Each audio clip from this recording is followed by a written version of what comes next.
Hello, friends. Welcome to another edition of the Lovecast. You are listening to episode 128, and this one's going to be entitled What You Work For, You Will Never Have, Part 3. Let me repeat that. You're listening to the Lovecast, episode 128, and this one's going to be entitled What You Work For, You Will Never Have, Part 3. How are you guys? How are you guys doing? It is awesome to be back with you for another edition of the Lovecast. It's been a great week since the last time we recorded a podcast, and I want to say thank you again, as always.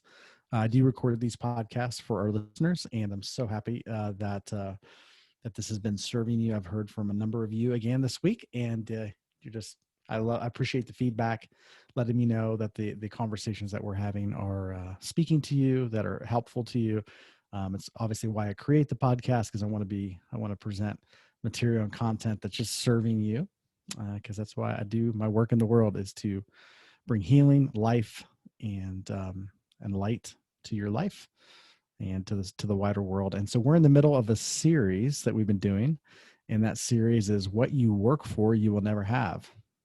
All right. So we last week we were talking about the first week we were talking specifically about health, right? So what you work for, you will never have, and then we talked about healthcare and what is healthcare. And last week we talked about security. What you work for, you'll never have. So if you're working for security to feel secure in life, spoiler alert, if you haven't listened to last week's episode, you may be a little disappointed, because if you're working for security, it will evade you. You will not be able to find it. You will lose security over and over and over until you realize that security is not something that you work for or you achieve through a job, even though that's why a lot of us stay in jobs that we wouldn't normally do, because job security, right, provides security in life. Yeah, it's an illusion. It doesn't come from a job. So again, there's a big difference between working from security and working for security. Because if you work for security, you can never lose it. If you're working from security, let me say that again. If you're working from security, you can never lose it. But if you're working for it, you can never have it. All right. Huge distinction. And anyway, just wanted to mention that. So anyway, thank you guys for listening. Today, we're going to talk about part 3. We're going to continue in this series of What You Work For, You Will Never Have. And we're going to talk about something really significant today. Okay. Something really important. What you work for, you'll never have. But before I get to that, I want to, just on the front end of the podcast here, again, thank you for everybody who does message me or let me know in some way, shape, or form that you're listening to these episodes and it's speaking to you. That helps me know what's connecting with you, and also the dialogue. Even though it's a podcast and I'm recording this, I'm actually recording this live. If you would like to watch these podcasts via video as opposed to just audio, you can go to my this podcast, which is officially titled The Lovecast with Jamal. It is actually has its own Facebook page. So the page on Facebook for this podcast is called The Lovecast with Jamal. If you go to that page and like it, you'll be able to watch the video replays of these recordings and interact. I love to hear from listeners. So if you're listening to this, if you're on Facebook, if you're in the Facebook world and you're watching the live recording of this, I'm not able to dialogue with you on my screen. It doesn't show up just yet, but I will see it when we're done recording. So just jump in and say, hey, let me know you're here and that you're connecting. And as we're recording this podcast, if you are following the live stream, just put some comments or questions or concerns that you may have in the comment section, and I'll eventually get to those. All right. But anyway, welcome back. Today, we're going to talk about something really, really important. Okay. Really important. And that is, we're going to continue this series. We're going to be talking about what a lot of us are striving for in life, and I want to tell you briefly, just to share a quick story with you. Okay. And this story is in relation to what drives us at a core level. Okay. What drives us at a core level. So I'd like to say that I'm a fairly ambitious person. I have ambition. It does drive me. But my ambition is not to attain something, but to express. I have an ambition to express a reality. And that reality that I want to express um, is my significance. There's a significance that I have in my being that I just desire to express it. I'm not chasing significance. I'm expressing it. Okay. Big difference here. Now I want to get into the subject of significance because this is the topic of our podcast today. What you work for, you will never have, part 3. We're going to talk about significance. See, significance is one of the essential. Now, the school of thought that I'm trained in, and when I do my, work with my clients in the life coaching practice, we eventually get into the core drivers of what's driving us at a core level. And there's the school of thought I'm trained under is, I really believe all human beings, no matter where you're from, and no matter what your socioeconomic background is, no matter what your religious beliefs are, all humans are wired by the same essential core beliefs. My personal understanding is that we all have the same core beliefs because we all come from the same source, right? We're all created from the same source, and we reflect the image and likeness of that source. And so these 6 essential human needs that are driving us reflect something incredible about the creative source that brought us into being. Okay. One of those things that I believe is driving all human beings at some very basic core foundational level is the need for significance. It's the need for significance. It's a core human need. All human beings need to feel significant, because if you don't feel significant, life stops working well for you. Then there's trauma, and then you try to, wherever there's trauma, you're trying to mitigate that and trying to answer that question. So you might be asking, what does it mean to be significant? Or what does it mean to live for significance, right? That's a great question. So what does it mean? What does it mean? What does it mean to live? First of all, what do I mean when I say significance? Yeah, it's a great question. So in a nutshell, what I'm talking about is the deep sense or knowing that my life matters. It's a deep sense that my life counts, that I measure up, that I belong. Everybody wants to know that, hey, it's kind of like this. It's kind of like, when you're a child and you want to know, like, hey, am I doing this right? Hey, do you see what I'm doing? When children are like riding their bike and they're like, hey, dad, look, no hands. Or they're, when a child draws a picture and they show it to you and they want you to just really feel good about what they're doing. They're really not asking you. They're really not asking you to see what they're doing. I think the children think that they're asking you, hey, look what I did. Look how cool that is. Look at me. I'm riding with no hands. Or look at this beautiful painting or, picture I drew. Really what children are asking for at a very core level is they're saying, hey, do you see me? And am I enough? Do I measure up? Do I make you proud? What do you think about me? The children want to know that they're okay because they don't know that. There's a vulnerability there with children if they don't know that. So in an ideal situation, our parents, and I specifically think this is a very unique role, not that it's limited to fathers, but I think it's a real unique role for fathers. One of the things that fathers, I think a beautiful thing that fathers a role that they can play in their children's life is to view their children as significant, not performance-based significance, but just significant, just by their being. You know how like when you just see somebody and you go, man, that person is just amazing. And they go, why are they amazing? Just because they just are. So when a child can really receive and feel that they are significant, meaning they measure up, that they're good, they're okay, they actually, yeah, their life they are actually significant. Yeah, there's something. It's like you really see it in sports. Everyone's trying to prove themselves. Everyone's trying to demonstrate that they're significant, right? That they're great athletes, that they do their thing. I mean, a lot of that is performance based, but there's a psychology behind it. The need to prove yourself to the world to be significant is a strong driver, but it's not a sustainable driver, right? I'm fast, and let me explain that. So while the need to feel significant is important and healthy. If you're approaching it from a place of trying to prove it because you don't feel like it, if it becomes performance based, and at some point in all of our journeys as we're growing up and we're moving forward in life, at some point what's communicated to us is that your significance is no longer being based. It's no longer enough for you to show up just like when you were a baby and you just showed up in the world. And everybody was like, look at that beautiful baby. I'm speaking from an idealistic standpoint, but that's what we would hope. When children come in the world, that children are celebrated and loved and accepted and seen as significant, right? So when a child shows up in the world, everyone says, look, that child is amazing. And everyone celebrates that child. And we have, we just honor that child and we feed the child and we give the child everything it needs just because we view that child as being inherently worthy and significant, right? Significant. It's not performance-based significance, right? No, it's just being-based.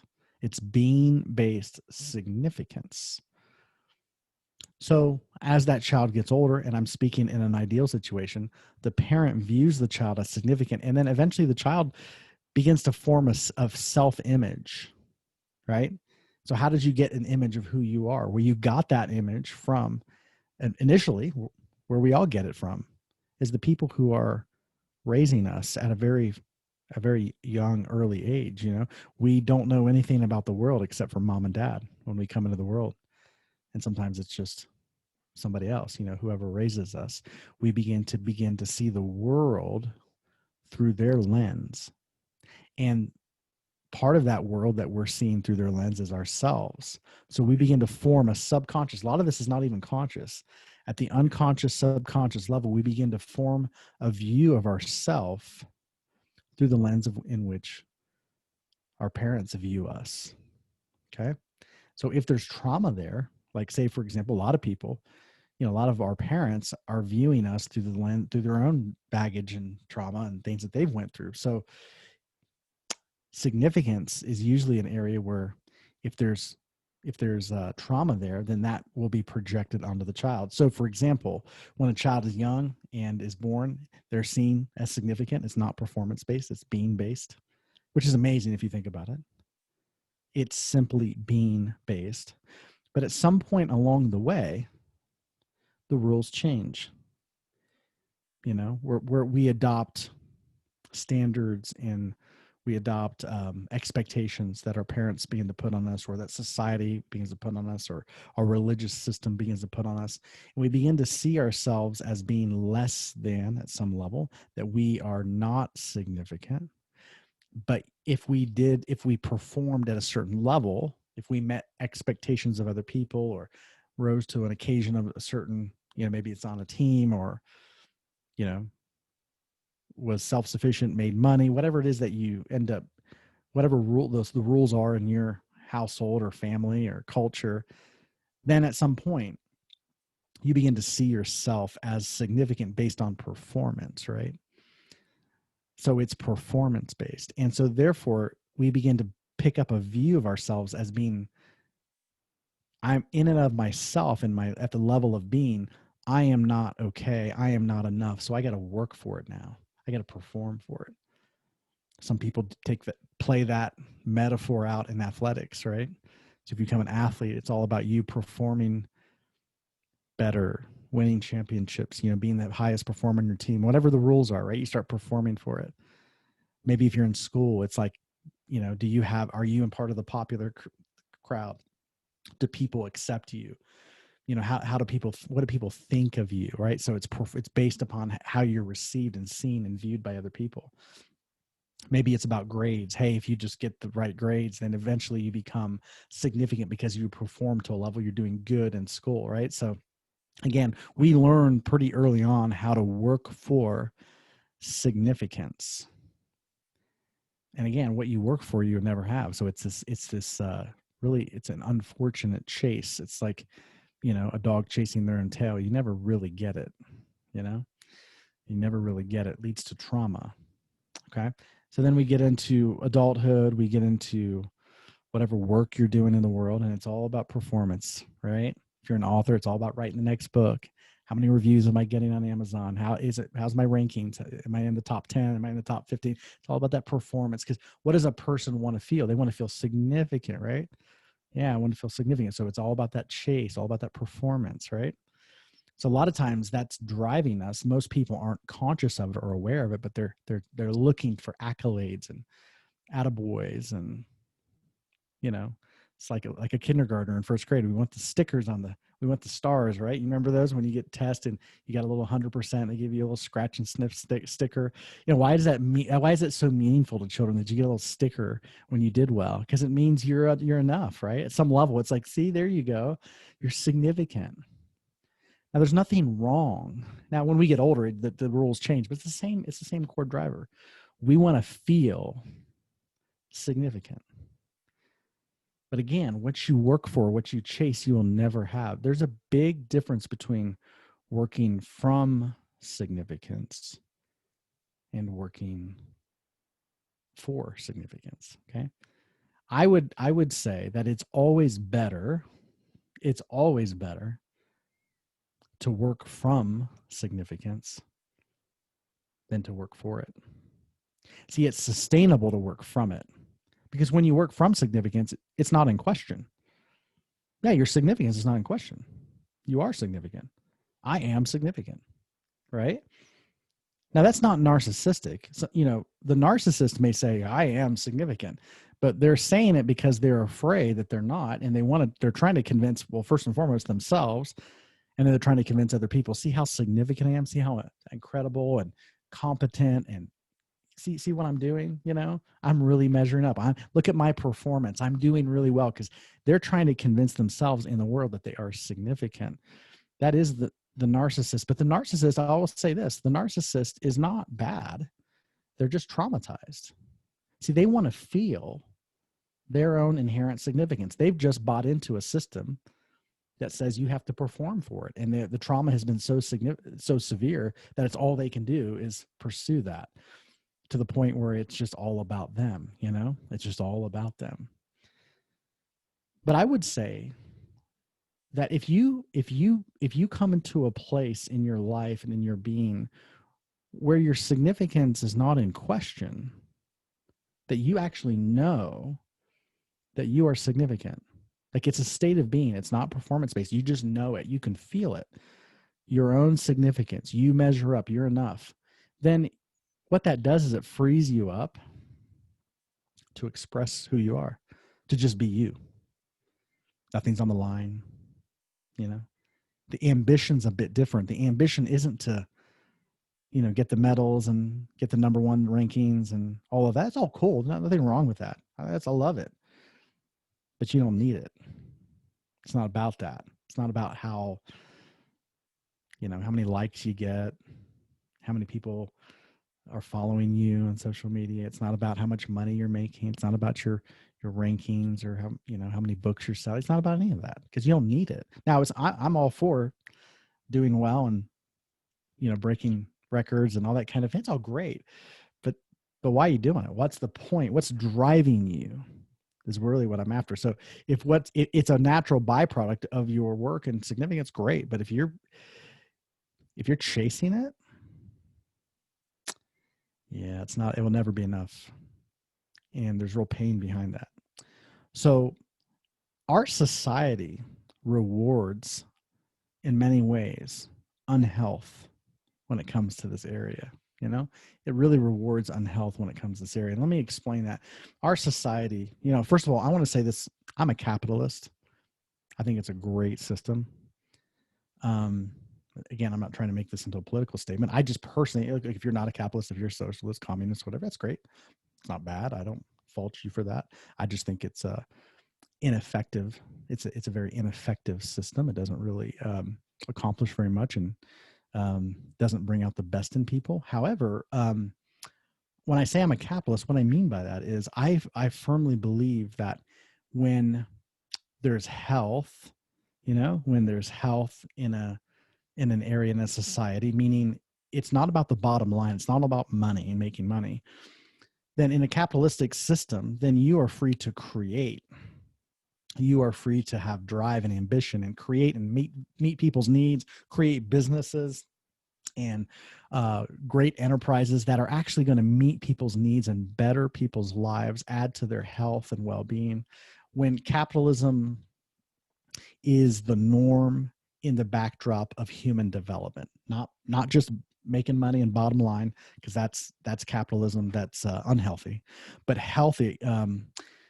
I've heard people call it conscious capitalism. Conscious capitalism is when, from a place of consciousness, you are serving humanity through your work, through your services. Entrepreneurs will thrive in a place where conscious capitalism is is the culture in which your work can really thrive in a way that benefits other human beings and the larger society. And needs begin to get met, because the bottom line is the betterment of humanity, not just the making a buck or profiting off at somebody else's expense. That's not true capitalism. That's actually trauma. That's actually comes out of a poverty mindset. That's a whole other conversation. But when you operate from a place of significance, then this conscious capitalism can be something that you express in the world, and you end up doing great work, meeting people's needs and serving them. And it's just a fantastic thing. And people make inventions in that culture. There's a reason why in more free market societies, people are inventing things and creativity flourishes because there's a drive, there's a healthy ambition there. Okay. But when somebody feels traumatized, especially in the area of significance, that's when ambition can become unhealthy. And I'll tell you where I saw this very clearly. At one time I was I was attending some meetings that these meetings were designed to be kind of a ministry, but a service to people who were corporate executives. I mean, we're talking about high dollar corporate executives some of them were CEOs of multi-million-dollar corporations. A lot of them were, at the executive level, and they'd had incredible drive and ambition. But I remember going to this event in which there was a weekend in which a lot of these men were speaking about their experiences, and it was a thing specifically for men to be part of. A lot of them talked about why they were so successful, and but they were talking about it from a place of like it wasn't healthy. So a lot of them just said, hey, they grew up in abusive families. A lot of the families, the fathers were very either absent or abusive, to the point where it was these kids felt like they had to prove themselves and that they weren't okay. And so it created this sense of they were just, it was all about proving yourself and earning your place in the world and performing and achieving and all this kind of thing. So it created a really strong drive in them, and they grew up and they said, man, they became top athletes. It drove them to actually become really good athletes. It was all about performing and earning, getting the accolades from the coaches and getting the medals and getting the championships and whatever. And then they got into college and it was all about outperforming and getting the best grades. And then they joined their workforce, corporate America, and they said, man, they just had this strong drive and ambition, and they just started climbing the ranks of their professions. Yeah, they would they would outwork everybody. They'd get the promotions, and a lot of these folks worked their way up to CEO level, corporate executive level. And they said when they hit the top of their company, and every one of it was just like a broken record, executive after executive, and we're talking multimillionaires that were sharing. They were like, when I hit the top of my company, I was chasing the top. They said, I had this unconscious belief that when I finally made it, when I became the CEO, when I became a millionaire, when I became whatever it was, they said they had this belief that finally they would know that they're okay. They would finally know that they're significant because they made it to the top. And you know the story, right? They said the worst thing that ever happened to them is they hit the top. They got to the top of the company, became the CEO, multimillionaire. And they said that's when all hell broke loose. That's when their whole world came crashing down. Because for all these years, they were chasing significance. Significance being, am I okay? It's a sense. Do I measure up? Am I significant? They were chasing it. Remember, what you chase, what you work for, you never have. And they did it. They were chasing, they were working hard for it. They worked so hard, they got promoted, got all the way to the top. And when they hit the top, they were rudely awakened to the reality that that feeling of not being significant, not being enough, still there. And now they had nowhere to go. Yeah, and nowhere to go. No more ladders to climb. They were face to face with their pain. And it was a pain. It was actually a pain of a little child saying, I just want to know that I'm okay. I just want to know that I matter. I just want to know that I'm credible. I just want to know that I measure up, right? They didn't know that. They didn't know it. And a lot of them had breakdowns. They had never come face to face and allowed themselves to feel that pain and face it and deal with it. They never let themselves do it. And for some of them, they turned to alcohol, they turned to drugs, their life self-destructed. And then they had to do the internal healing work. They had to get coaching, therapy, whatever you want. They had to go through it. They could not escape it. They had to deal with it. And when they started dealing with the roots of the pain that was driving them, then they realized, hey, the very thing I was chasing and working hard for and climbing the corporate ladder for and earning all this money for, I had it the whole time. Yeah, let me say that again. They realized they had the very thing they were performing for the whole time. They just didn't know it. They didn't experience it. But they were rewarded. See, they got rewarded their whole life. They won the championships. They got the badges. They got the praise from the teachers. Everyone bragged about them. Look at my son. Look at my daughter. They were just being bragged upon. It was about performance. But the negative, the bad thing about performance is that if you have to perform for your significance, you always have to perform for your significance. You don't get days off, because if you take a day off, it's a day without significance, and that's detrimental to our psyche. Yeah.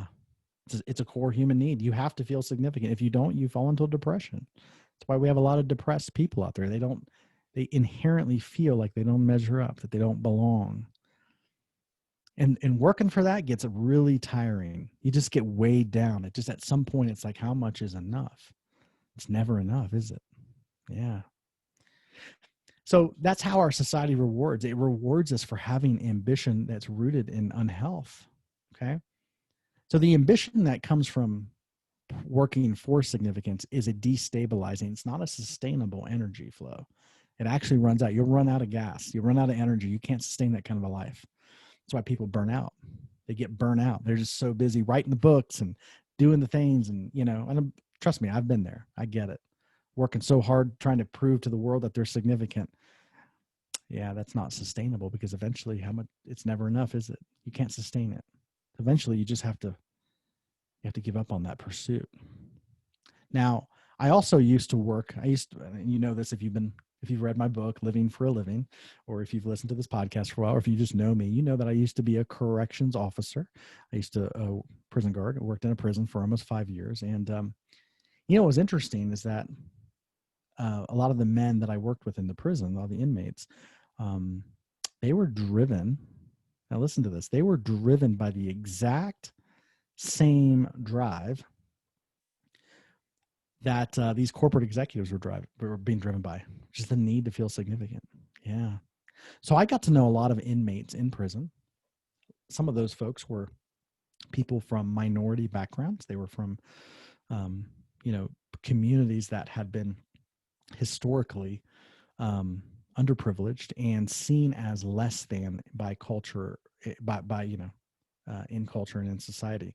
And just in a kind of a collective consciousness based sort of way, these communities that felt like they were insignificant, less than, when you're born into that and you kind of raised in that setting, there was a deep sense of that they didn't matter. They didn't measure up. There was like, no one cares about us. No one cares about me. And so that kind of becomes a narrative that was driving them. And then to compound that, a lot of these men who were in prison, they never knew their dads. Yeah, they never knew their dads. They never had that role model that's like of like that male presence in their life that just viewed them as like, I am so proud of you. I see you as significant. They never had that. As a matter of fact, the people that did deal with him were just communicating the message of like, you know, you're going to grow up and be just like your dad. You're going to go to jail. You're going to go to prison. You're going to sell drugs. You're going to be, that narrative. And it was just this negative narrative. And they adopted that for themselves. And they were driven to feel significant. So for some of them, the rules of the game, so to speak, were, yeah, you sell drugs and you make a lot of money. So they were chasing that. Yeah. And the other thing, when you come from, in some of those communities, it was like, it's about who's the most violent. So you get a sense of respect and significance from being violent. When people fear you, you become significant. So what do you do to become feared? Well, an easy path is you learn how to fight and be violent, or you carry a gun. You get a gun, and when you use a gun in a situation, when you pull out a gun in a conflict, you instantly become significant. You feel, I'm the most important person in this situation right now, and a gun allows you to feel it's kind of like a drug. It's an adrenaline rush. So they were chasing this sense of, see me, I'm respected.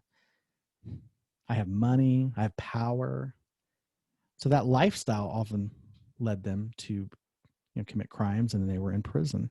But they were chasing the very same thing the corporate executive, the corporate CEOs that were making 6 and 7 figures were chasing significance, but so were the folks in prison. They're chasing significance. We're all taught to chase it, which leads to unhealthy ambition and brokenness. It's never enough. But there comes a point in time in all of our lives where we have to come back and say, hey, am I enough? You have to come face to face with that pain and do that inner work, which is a lot of what we do in coaching, is we really get to the root of that pain, and we help people connect to the source of our own being, which at that level, you will know when you're tapped into that level of being, beyond a shadow of a doubt that you don't become significant, you are significant. Yeah. Credible. I had somebody on Facebook the other day. I was commenting on a post that I had made, and it's natural on online communication. Sometimes people will, especially if you post anything that challenges people's preconceived ideas. And I had a post that really challenged people's thinking about health. Kind of violates the narrative that we've been given about health from our experts in the world, and I say experts in quotes. But I was sharing a narrative that was different. And someone, I think in their comment, basically just said, hey, if you want to be seen as credible as a life coach, and they gave me advice about what not to post or what not to say or how not to post or how to post on Facebook. And and so my response to them was like, the only people who want to be seen as credible are, and another way to say that is, the only people who want to be seen as significant are people who don't know that they are. And I had to honestly say, that's actually not a question for me anymore. I spent many years chasing that, but it's actually not a question for me anymore. I feel my significance. And I don't say that from a narcissistic, arrogant place. It's just, it may come across that way to people because most people have never known what it feels like to live from their own significance. So when they see somebody who's living from that place of significance, they go, that guy's just arrogant and full of himself. It's like, no, he just knows who he is. Trust me, life works better and feels better when you work from a place of knowing who you are than living and working from a place of trying to prove it. That doesn't feel good. So my response to that person was like, no, credibility is not even in question. I already know I am. So here's a question I would like to pose to you as a listener. So you're listening to this podcast. How do you know if you're credible? So I've written a couple of books, and, this is all, for authors or aspiring authors. One of the major things that keeps writers from writing their first book is the fact that they don't feel like they're a writer. I always like to tell somebody who's like, I'd love to be a writer someday. I'm like, yeah, when will you be a writer? And when will you be a writer? A lot of folks, they don't even think about it. They're like, well, I don't really know. I'm like, well, do you have to publish your first book before you're a writer? They're like, yeah, when I publish my first book, then I'll be a writer. I'll finally will have arrived and I'll be a writer. And then my next question is like, well, why haven't you written your first book then? Well, because I'm not really a writer. See how this works?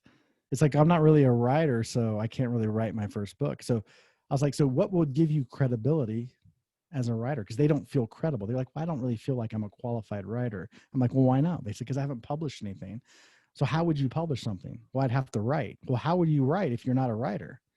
So at some point, you just have to become a writer, right? I remember that point in my life. I had to get to a point where it wasn't, I want to be a writer, to I am a writer. And as soon as I started to see and feel myself as a writer, I became a writer. Then I wrote. Writers write. If you're not a writer, you don't write. Writers write. Healers heal. See what I'm saying? Like whatever business you're in, that's what you do. Because that's who you are. You don't perform to become that. You just become that. By identifying with the identity of that. Does this make sense? So if you want to be credible, understand that you are. If you want to be significant, understand that you are. You don't work for it. You work from it. Can I say that again? Because I don't think that's widely understood. You don't work for credibility or for significance. You work from it. Like you really need to sit on that one for a bit. You don't work for significance or for credibility. You work from it. Yeah, I remember the first time I was having a conversation with somebody and they said, hey, you would make a great life coach. This is before I was a life coach. They just somebody, just a friend that was like, they were like, you make a great life coach. And as soon as they said it, initially I felt, well, I'm not qualified. I'm not credible. So then I had to ask myself the question, what would make me credible or qualified? You ever ask that question? Yeah, you can make up things. Somebody made up a rule. This is what it takes to be the. Ultimately, at the end of the day, you are your qualification. I tell people today, people say, what are your qualifications? It doesn't get, I've been doing life coaching for long enough now that people don't ask me that. But in the beginning, people say, well, what qualifies you to be a life coach? And I had to and that was actually for me. So I had to come to a point where I was like, I qualify me. Now I could list my training and coaching I've received and training programs I've went through, and that's what they were looking for, but I'd never give that to people because it's not my qualification. I do it because I'm always learning. I'm always growing. I'm always getting trained. I'm always getting coaching. There's always something I'm going through because again, it's hard to take people when I work with clients, it's hard to take people where I have never been. So I need to go there myself, right? I need to experience the healing that I'm trying to impart. I'm not somebody that just gives people advice and I don't take it myself. Like the stuff I do in life coaching comes out of my own experience. First and foremost with me. So if it doesn't work for me, why do I would want to tell you about it? Right? It has to be effective for me before I give it away. But I am the qualification. My own inner work is my qualification. The journey I've been on, the healing I've experienced, the empowerment that I've experienced, that's my qualification. And if I don't have that, I don't have qualification. But I am my own significance. I am my own credibility. And so are you. Your journey, you are an expert at your journey. You are qualified to live this thing called life. And by the way, you are significant. Don't let anyone tell you differently. You are significant. You are qualified. You are competent to do what you're here to do, the work you're here to do in the world. And it doesn't matter if you're not quite sure what that is and how you don't have it all figured out. It's fine. But you're qualified to be here now in the present moment doing the work that you're here to do, to live the life you're here to live. You are significant. You measure up. You belong. You're lacking nothing. Yeah. This is about living from significance, credibility, not for it. You have nothing to prove. What you work for, you will never have, but what you work from, yeah, you can never lose that. You can never lose that. So, brothers and sisters, ladies and gentlemen, Can I encourage you with this? Tap into your deepest sense of sufficiency, of significance, credibility. It's in you. Yeah, you may have a blueprint that says, well, I need to have a degree. I need to win this competition. I need to make this much money, X amount of dollars before I'm significant. That's just a blueprint. Problem with blueprints is they're fake. You just make them up. You just make the rules up. That doesn't mean you're not significant until you hit those benchmarks. It just means those benchmarks keep you from feeling what you already have, which is significant. It's the same thing. I work with people. I have a workshop that I'm doing, which I would love to tell you about. It's called Uprooting from the Poverty Mindset.